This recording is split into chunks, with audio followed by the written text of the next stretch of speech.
Hai kawan-kawanku semua, balik lagi di Cheers Project. Kali ini aku mau cerita alur film horror thriller Cabin Fever tahun 2002. Caklah kalian bayangkan kalau lagi liburan di dalam hutan tapi malah kena virus mematikan. Apa nggak ngeri kali ya kan? Kalian aturlah dulu posisi nonton yang enak biar mantap dengar ceritanya weh. Oke? So stay tuned.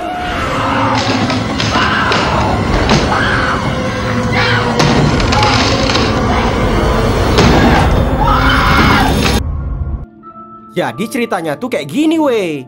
Di awal film kita dikasih tengok ada seorang pria yang baru aja dapat kelinci buat dimakan bareng sama anjing kesayangannya. Tapi pas balik dia nemu anjingnya udah tergeletak nggak gerak. Waktu mau diangkat ya kan, gak disangka badannya udah terbelah pula. Dan darah pun muncrat ke muka si Henry. Habis itu adegan pindah ke geng mahasiswa yang baru aja selesai ujian semester. Mereka sekarang mau healing ke kabin di tengah hutan. Ku kenalilah dulu sama kalian siapa-siapa aja orang itu. Ada yang pacaran, Jeff sama Mercy, terus Paul, Karen, dan si Berto yang suka ngelem. Sebelum masuk ke dalam hutan, mereka singgah bentar di toko palu gada. Ditengok di situ ada bocil lucu, Paul ngasih salaman, tapi dia malah kena gigit pula.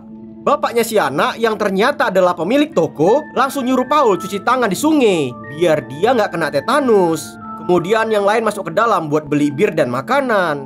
Setelah selesai belanja, pas mau cabut dari sana, gak taunya si Berto ketahuan nyolong satu snack. Tapi untungnya dia dimaafin. Memang agak lain si kawan ini weh, bandal kali. Gak berapa lama akhirnya mereka sampai di kabin. Selesai masukin semua barang-barang, mereka jalanin aktivitas masing-masing.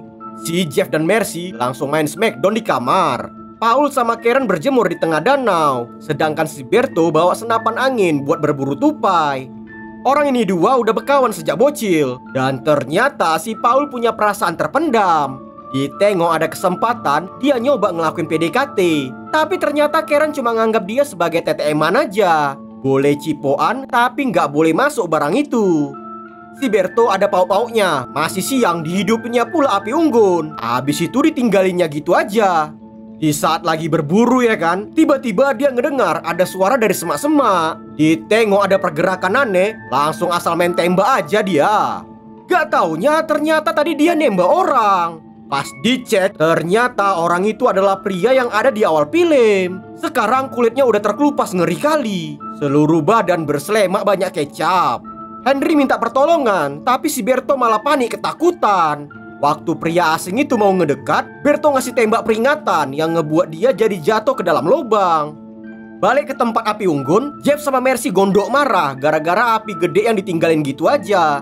Bukannya minta maaf, si Berto malah cuek karena panik dengan apa yang dijumpainnya barusan. Di malam harinya, mereka semua ngumpul di tempat api unggun. Paul nyeritain pengalaman horor, tapi malah diketawain. Habis itu mereka buat permainan. Selama camping mereka harus minum bir, nggak boleh minum air. Siapa yang tahan akan dianggap paling jago minum. Gak disangka tiba-tiba aja muncul seorang pria asing bawa anjing galak. Dia ini lagi camping dekat situ juga. Karena bawa daun 5 jari ya kan, dia pun diajak nongkrong bareng. Namun gak berapa lama mendadak hujan turun. Justin sama anjingnya harus balik ke tenda. Dan dia janji bakal datang lagi ke kabin mereka.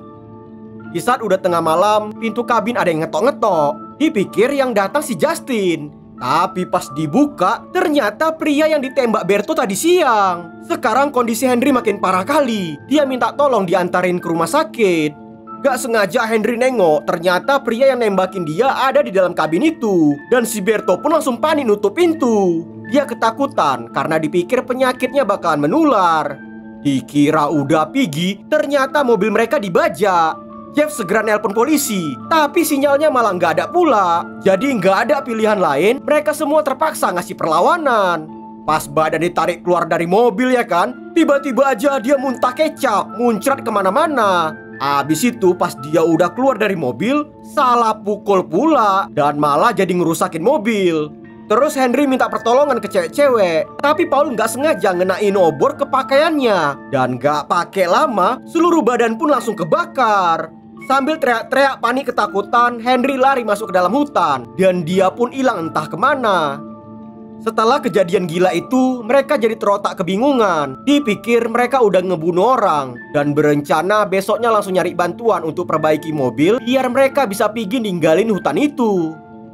Di keesokan pagi, Jeff sama Berto pergi nyari bantuan di sekitar hutan. Habis itu kita dikasih tengok kalau ternyata mayat Henry udah ngambang di sungai. Dari badannya kayak ada ngeluarin zat aneh. Dan gak disangka ya kan air sungai itu terhubung ke pipa saluran air di kabin tempat mereka tinggal.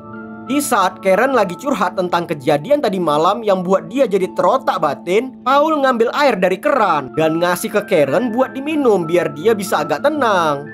Setelah dicari-cari, Jeff sama Berto nemu peternakan. Di sana mereka nengok ada seorang ibu-ibu yang lagi marah-marah karena babinya kena penyakit aneh. Pas ada kesempatan buat ngomong, mereka langsung nanya apa ada orang yang ngerti tentang mekanik mobil. Beruntungnya ibu ini punya sepupu yang ngerti perbaikan mesin mobil.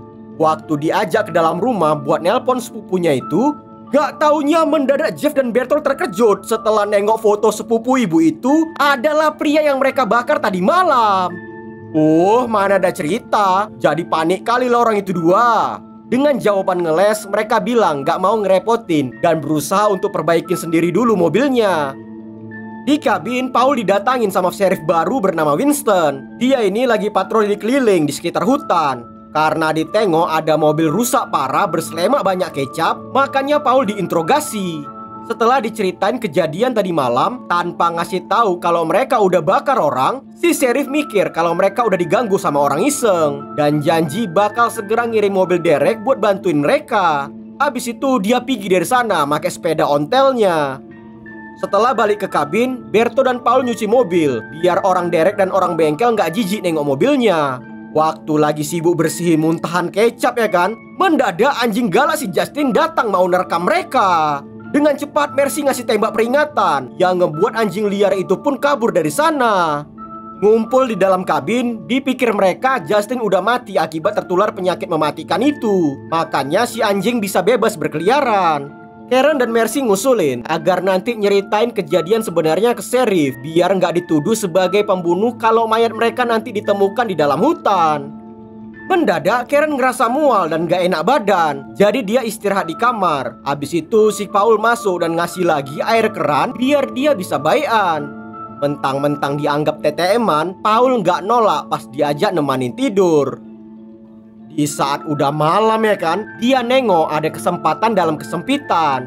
Tangannya liar kali. Dan gak disangka, dia terkejut batin karena ternyata badan Karen udah terinfeksi ngeri kali. Oh, jadi pada berpanikan lah orang itu semua. Mereka jadi saling ngecek badan siapa lagi yang udah kena. Karena nggak ada, akhirnya mereka bawa Karen keluar kabin untuk dikarantina di dalam gudang. Sekarang mereka semua jadi terotak ketakutan tertular penyakit aneh itu. Malah Jeff dan Berto sampai berantem gara-gara saling tuduh siapa yang salah. Tiba-tiba aja mereka dikagetkan dengan gonggongan anjingnya si Justin. Dia berusaha narik baju Karen dari pintu gudang. Gak tinggal diam, Jeff langsung ngasih tembak peringatan dan anjing itu pun jadi lari terbirit-birit. Biar kondisi aman, di malam itu Berto berjaga di dekat gudang. Setelah nunggu semalaman, tapi batang hidung Sheriff Winston gak nongol-nongol, akhirnya Berto nyoba perbaikin sendiri. Dan gak taunya ternyata mobil bisa hidup. Dengan perasaan senang, dia langsung ngasih tahu ke yang lain buat siap-siap pergi. Waktu Mercy dan Paul baru buka pintu gudang ya kan, mereka terkejut nengok badan Karen yang makin parah. Sekarang hampir seluruh badan berselemak banyak kecap. Gak mau berlama-lama, mereka segera ngangkat badan Karen untuk dimasukin ke dalam mobil. Waktu si Berto balik ke mobil ya kan, tiba-tiba aja dia muntah kecap. Dan pas celana dibuka, ternyata dia juga udah tertular.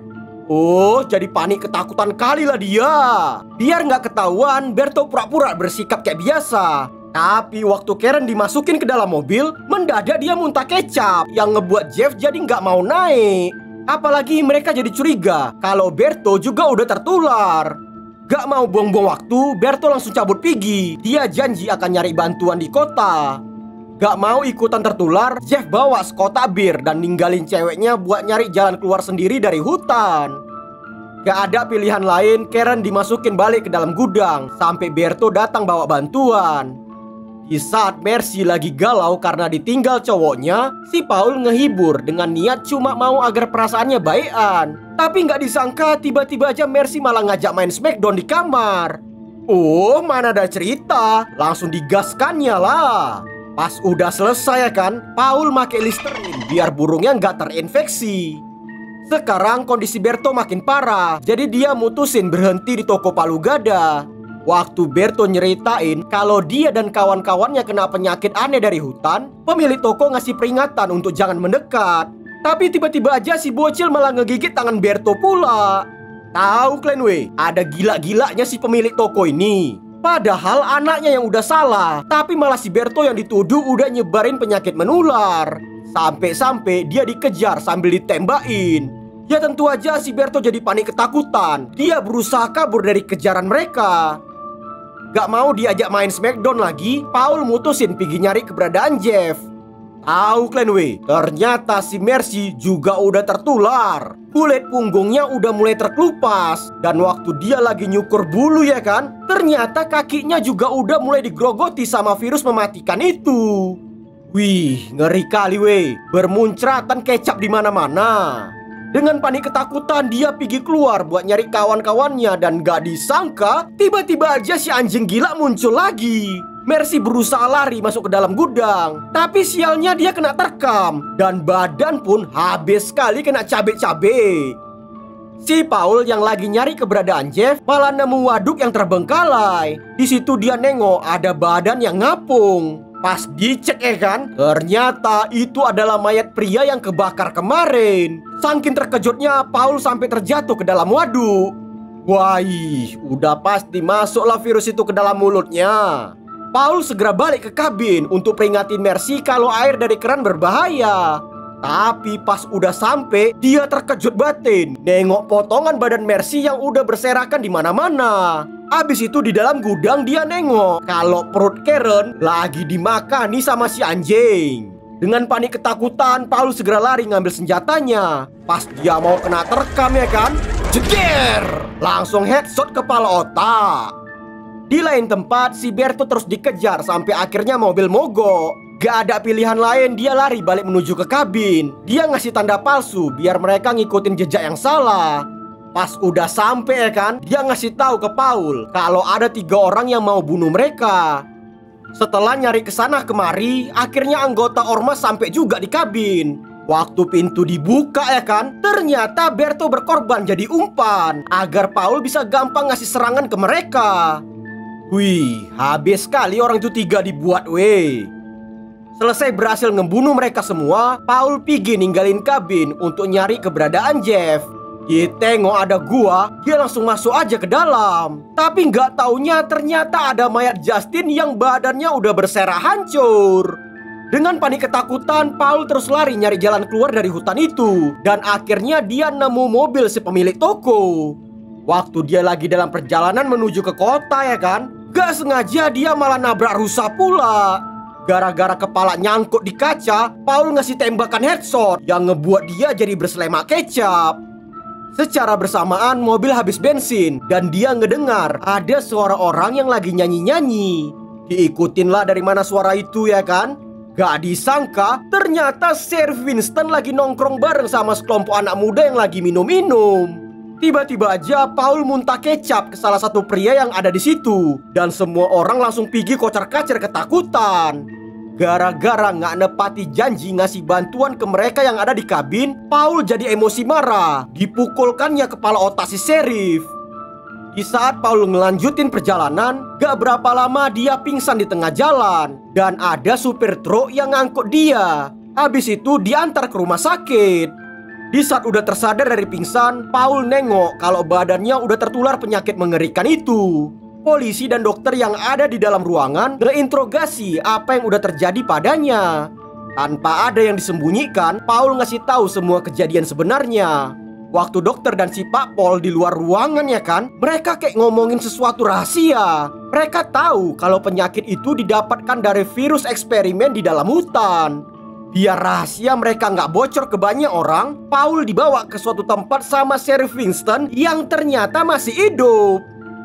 Di keesokan hari kita dikasih tengok kalau ternyata Jeff selamat belum terinfeksi virus. Karena nggak tahu mau kemana, dia mutusin buat balik ke kabin. Dia terkejut batin nengok mayat yang berserakan dan di dalam kabin ada badan Berto tanpa kepala. Dan di kamar mandi berselema kecap di mana-mana. Pas dia keluar dari kabin ya kan, tiba-tiba aja badan Jeff ditembakin bertubi-tubi sama polisi. Habis itu semua mayat dikumpulin jadi satu dan kemudian dibakar agar virusnya nggak nyebar. Di penghujung film kita dikasih tengok kalau ternyata Paul udah mati dan mayatnya dibuang ke sungai. Gak taunya di dekat situ ada pula dua bocil yang ngambil air dan kemudian dipakai mereka untuk dijadikan air lemon. Tanpa sepengetahuan si polisi yang lagi ada di toko palu gada. Dan karena yang jual adalah bocil, mereka nggak curiga dan langsung minum air itu. Gak disangka ternyata di hari itu adalah libur nasional. Jadi banyak orang yang mau camping ke hutan. Mana ada cerita. Jadi makin tersebarlah penyakit aneh itu. Dan akhirnya film virus nggak jelas ini pun tamat. Jadi kayak gitulah alur cerita film horror thriller Cabin Fever tahun 2002. Semoga kalian suka lah ya dengar aku cerita. Tetap dukung channel Cheers Project biar makin berkembang ke depannya. Terima kasih and